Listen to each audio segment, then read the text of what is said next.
शांति। आज 10 जनवरी 2026 बाबा के महावाक्य। मीठे बच्चे, तुम्हारी याद की यात्रा बिल्कुल ही गुप्त है। तुम बच्चे अभी मुक्ति धाम में जाने की यात्रा कर रहे हो। मीठे बच्चे, तुम्हारी याद की यात्रा बिल्कुल ही गुप्त है। तुम बच्चे अभी मुक्ति धाम में जाने की यात्रा कर रहे हो। प्रश्न: स्थूल वतनवासी से सूक्ष्म वतनवासी फरिश्ता बनने का पुरुषार्थ क्या है? उत्तर: सूक्ष्म वतनवासी फरिश्ता बनना है तो रूहानी सर्विस में हड्डी हड्डी स्वाहा करो। बिना हड्डी स्वाहा किए फरिश्ता नहीं बन सकते, क्योंकि फरिश्ते बिगर हड्डी मांस के होते हैं। इस बेहद की सेवा में दधीची ऋषि की तरह हड्डी हड्डी लगानी है, तभी व्यक्त से अव्यक्त बनेंगे। गीत: धीरज धर मनुवा। ओम शांति। बच्चों को इस गीत से इशारा मिला कि धीरज धरो। बच्चे जानते हैं हम श्रीमत पर पुरुषार्थ कर रहे हैं और जानते हैं कि हम इस गुप्त योग की यात्रा पर हैं। वह यात्रा अपने समय पर पूरी होनी है। मुख्य है ही यह यात्रा जिसको तुम्हारे सिवाय और कोई भी नहीं जानते हैं। यात्रा पर जाना है जरूर, और ले जाने वाला पंडा भी चाहिए। इसका नाम ही रखा हुआ है पांडव सेना। अब यात्रा पर हैं, स्थूल लड़ाई की कोई बात नहीं है। हर एक बात गुप्त है। यात्रा भी बड़ी गुप्त है, शास्त्रों में भी है। बाप कहते हैं मुझे याद करो तो मेरे पास आकर पहुंचेंगे। यह यात्रा तो हुई ना। बाप सब शास्त्रों का सार बताते हैं, प्रैक्टिकल में एक्ट में ले आते हैं। हम आत्माओं को यात्रा पर जाना है, अपने निर्वाण धाम। विचार करो तो समझ सकते हैं, यह है मुक्ति धाम की सच्ची यात्रा। सब चाहते हैं हम मुक्ति धाम में जाएं। यह यात्रा करने के लिए कोई मुक्ति धाम का रास्ता बताए, परंतु बाप तो अपने समय पर आप ही आते हैं, जिस समय को कोई नहीं जानते हैं। बाप आकर समझाते हैं तो बच्चों को निश्चय होता है बरोबर ये सच्ची यात्रा है जो गाई हुई है। भगवान ने यह यात्रा दिखाई थी, मन मना भव, मद्याजी भव। ये अक्षर भी तुम्हारे काम के बहुत हैं। सिर्फ किसने कहा ये भूल कर दी है। कहते हैं देह सहित देह के संबंधों को भूल जाओ। इनको ब्रह्मा बाबा को भी देह है। इनको भी समझाने वाला दूसरा है, जिसको अपनी देह नहीं है। वह बाप है विचित्र। उनको कोई चित्र नहीं है, और तो सबके चित्र हैं। सारी दुनिया चित्रशाला है। विचित्र और चित्र अर्थात जीव और आत्मा का ये मनुष्य स्वरूप बना हुआ है, तो वह बाप है विचित्र। समझाते हैं मुझे इस चित्र का आधार लेना पड़ता है। बरोबर शास्त्रों में है, भगवान ने कहा था जबकि महाभारत लड़ाई भी लगी थी। राजयोग सिखाते थे, जरूर राजाई स्थापन हुई थी। अभी तो राजाई है नहीं। राजयोग भगवान ने सिखाया था नई दुनिया के लिए, क्योंकि विनाश सामने खड़ा था। समझाया जाता है ऐसा हुआ था जबकि स्वर्ग की स्थापना हुई थी। वह लक्ष्मी नारायण का राज स्थापन हुआ था। अभी तुम्हारी बुद्धि में है सतयुग था, अभी कलयुग है। फिर बाप वही बातें समझाते हैं। ऐसा तो कोई कह न सके कि मैं परम धाम से आया हूँ तुमको वापस ले जाने। परम पिता परमात्मा ही कह सकते हैं ब्रह्मा द्वारा, और किसके द्वारा भी कह नहीं सकते। सूक्ष्म वतन में है ही ब्रह्मा विष्णु शंकर। ब्रह्मा के लिए भी समझाया है कि वह है अव्यक्त ब्रह्मा और यह है व्यक्त। तुम अभी फरिश्ता बनते हो। फरिश्ते स्थूल वतन में नहीं होते, फरिश्तों को हड्डी मांस नहीं होता। यहाँ इस रूहानी सर्विस में हड्डी आदि सब खलास कर देते हैं, फिर फरिश्ते बन जाते हैं। अभी तो हड्डी है ना, यह भी लिखा हुआ है, अपनी हड्डियां भी सर्विस में दे दी। गोया अपनी हड्डियां खलास करते हैं। स्थूल वतन से सूक्ष्म वतन वासी बनना है। यहाँ हम हड्डी देकर सूक्ष्म बन जाते हैं। इस सर्विस में सब स्वाहा करना है। याद में रहते रहते हम फरिश्ते बन जाएंगे। ये भी गाया हुआ है, मिरुआ मौत मलूक का शिकार। मलूक फरिश्ते को कहा जाता है। तुम मनुष्य से फरिश्ते बनते हो, तुमको देवता नहीं कह सकते। यहाँ तो तुमको शरीर है ना। सूक्ष्म वतन का वर्णन अभी होता है। योग में रह फिर फरिश्ते बन जाते हैं। पिछाड़ी में तुम फरिश्ते बन जाएंगे। तुमको सब साक्षात्कार होगा और खुशी होगी। मनुष्य तो सब काल का शिकार हो जाएंगे। तुम्हारे में जो महावीर हैं वह तो अडोल रहेंगे। बाकी क्या क्या होता रहेगा। विनाश की सीन तो होनी है ना। अर्जुन को विनाश का साक्षात्कार हुआ। एक अर्जुन की बात नहीं है। तुम बच्चों को विनाश और स्थापना का साक्षात्कार होता है। पहले पहले बाबा को भी विनाश का साक्षात्कार हुआ। उस समय ज्ञान तो कुछ था नहीं। देखा सृष्टि का विनाश हो रहा है। फिर चतुर्भुज का साक्षात्कार हुआ। समझने लगे यह तो अच्छा है। विनाश के बाद हम विश्व के मालिक बनते हैं तो खुशी आ गई। अभी ये दुनिया नहीं जानती कि विनाश तो अच्छा है ना। पीस के लिए प्रयत्न करते हैं, परंतु आखिरीन विनाश तो होना है। याद करते हैं पतित पावन आओ, तो बाप आएंगे जरूर, आकर पावन दुनिया स्थापन करेंगे, जिसमें हम राजाई करेंगे। यह तो अच्छा है ना। पतित पावन को क्यों याद करते हैं? क्योंकि दुख है। पावन दुनिया में देवताएं हैं, पतित दुनिया में तो देवताओं के पैर आ नहीं सकते। तो जरूर पतित दुनिया का विनाश होना चाहिए। गाया हुआ भी है, महाविनाश हुआ। उसके बाद क्या होता है? एक धर्म की स्थापना, सो तो ऐसे होगी ना। यहाँ से राजयोग सीखेंगे, विनाश होगा। बाकी भारत में कौन बचेगा? जो राजयोग सीखते हैं, नॉलेज देते हैं, वही बचेंगे। विनाश तो सबका होना है, इसमें डरने की बात नहीं। पतित पावन को बुलाते हैं, जबकि वह आते हैं तो खुशी होनी चाहिए ना। बाप कहते हैं विकारों में मत जाओ, इन विकारों पर जीत पाओ। वह दान दे दो तो ग्रहण छूटे। भारत का ग्रहण छूटता जरूर है। काले से गोरा बनना है। सतयुग में पवित्र देवताएं थे, वह जरूर यहाँ बने होंगे। तुम जानते हो, हम श्रीमत से निर्विकारी बनते हैं। भगवान वाच, यह है गुप्त। श्रीमत पर चलकर तुम बादशाही पाते हो। बाप कहते हैं तुमको नर से नारायण बनना है। सेकंड में राजाई मिल सकती है। शुरू में बच्चियां 4-5 दिन भी वैकुंठ में जाकर रहती थीं। शिव बाबा आकर बच्चों को वैकुंठ का भी साक्षात्कार कराते थे। देवताएं आते थे, कितना मान शान से। तो बच्चों को दिल अंदर लगता है बरोबर गुप्त वेश में आने वाला बाप हमको समझा रहे हैं। ब्रह्मा तन में आते हैं, ब्रह्मा का तन तो यहाँ चाहिए ना। प्रजापिता ब्रह्मा द्वारा स्थापना, बाबा ने समझाया है। कोई भी आते हैं तो उनसे पूछो किसके पास आते हो? बीके के पास।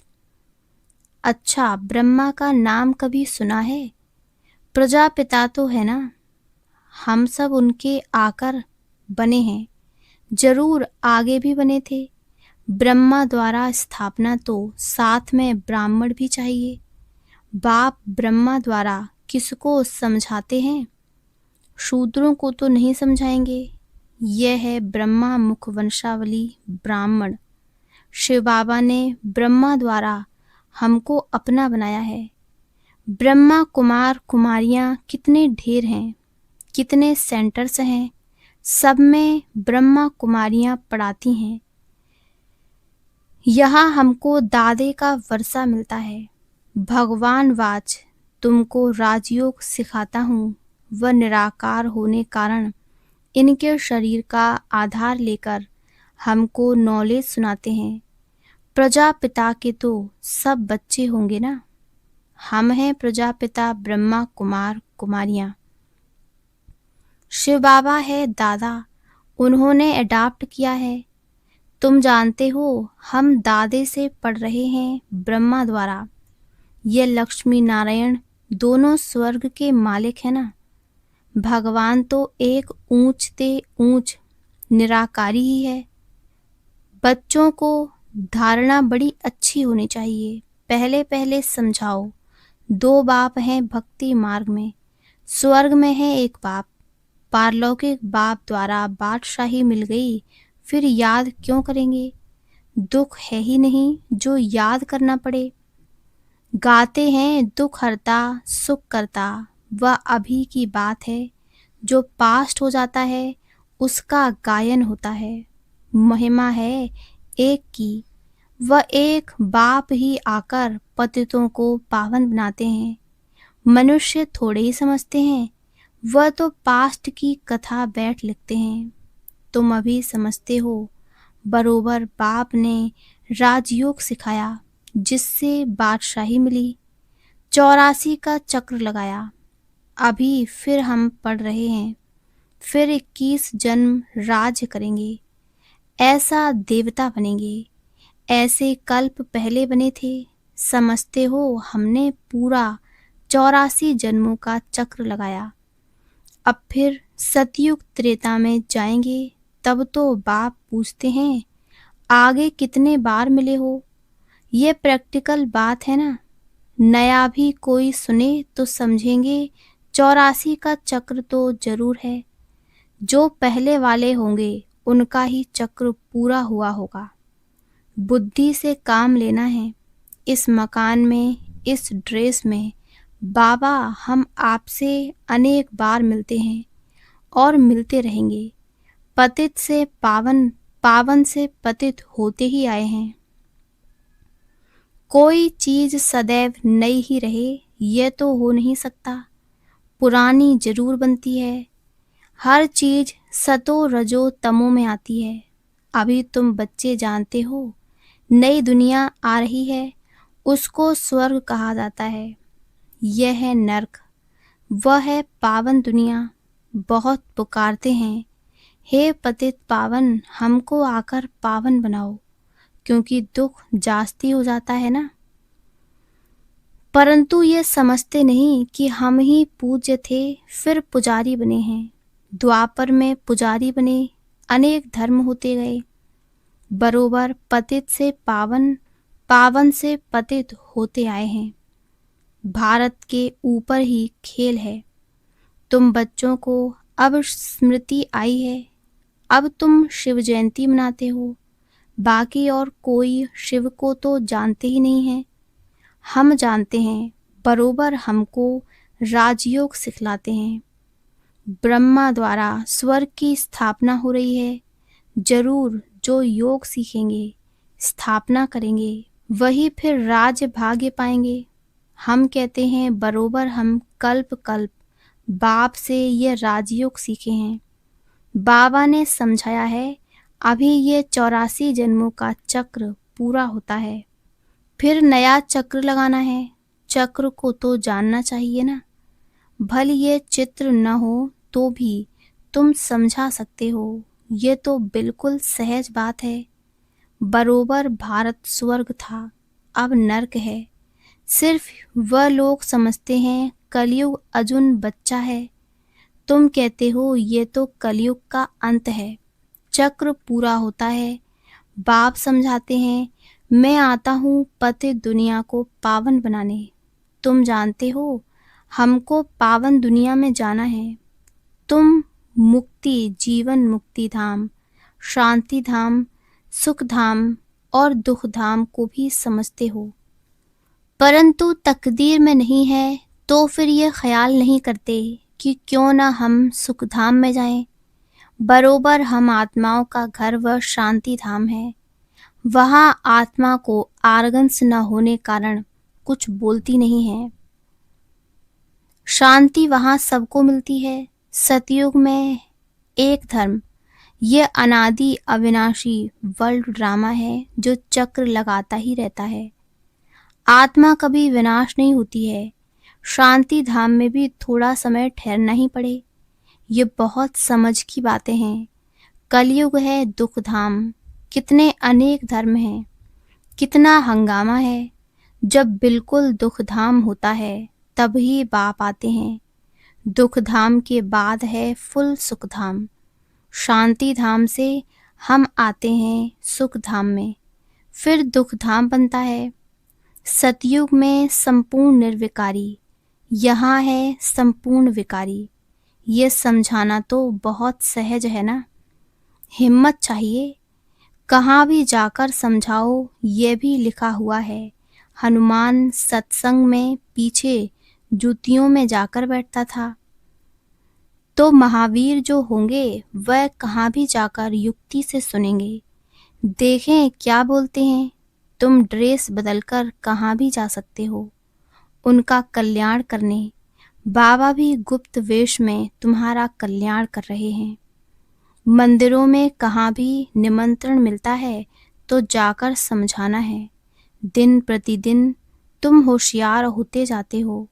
सबको बाप का परिचय तो देना ही है। ट्रायल करनी होती है। यह तो गाया हुआ है, पिछाड़ी में सन्यासी राजाएं आदि आए। राजा जनक को सेकंड में जीवन मुक्ति मिली। वह फिर जाकर त्रेता में अनुजनक बना। अच्छा, मीठे मीठे सिकी लदे बच्चों प्रति मात पिता बाप दादा का याद प्यार और गुड मॉर्निंग। रूहानी बाप की रूहानी बच्चों को नमस्ते। धारणा के लिए मुख्य सार। पहला, अंतिम विनाश की सीन देखने के लिए अपनी स्थिति महावीर जैसी निर्भय अडोल बनानी है। गुप्त याद की यात्रा में रहना है। दूसरा, अव्यक्त वतनवासी फरिश्ता बनने के लिए बेहद सेवा में दधीची ऋषि की तरह अपनी हड्डी हड्डी स्वाहा करनी है। वरदान, पहली श्रीमत पर विशेष अटेंशन दे। फाउंडेशन को मजबूत बनाने वाले सहज योगी भव। पहली श्रीमत पर विशेष अटेंशन दे। फाउंडेशन को मजबूत बनाने वाले सहज योगी भव। बाप दादा की नंबर 1 श्रीमत है कि अपने को आत्मा समझकर बाप को याद करो। यदि आत्मा के बजाय अपने को साधारण शरीरधारी समझते हो तो याद टिक नहीं सकती। वैसे भी कोई दो चीज़ों को जब जोड़ा जाता है तो पहले समान बनाते हैं। ऐसे ही आत्मा समझकर याद करो तो याद सहज हो जाएगी। यह श्रीमत ही मुख्य फाउंडेशन है। इस बात पर बार बार अटेंशन दो तो सहज योगी बन जाएंगे। स्लोगन, कर्म आत्मा का दर्शन कराने वाला दर्पण है, इसलिए कर्म द्वारा शक्ति स्वरूप को प्रत्यक्ष करो। अव्यक्त इशारे, इस अव्यक्ति मास में बंधन मुक्त रहे जीवन मुक्त स्थिति का अनुभव करो। ब्राह्मण सो फरिश्ता अर्थात जीवन मुक्त, जीवन बंध नहीं। न देह का बंधन, न देह के संबंध का बंधन, न देह के पदार्थों का बंधन। अगर अपनी देह का लगाव खत्म किया तो देह के संबंध और पदार्थ का बंधन आप ही खत्म हो जाएगा। ऐसे नहीं कोशिश करेंगे। कोशिश शब्द ही सिद्ध करता है कि पुरानी दुनिया की कशिश है, इसलिए कोशिश शब्द समाप्त करो। देह भान को छोड़ो। अच्छा, ओम शांति, ओम शांति, ओम शांति।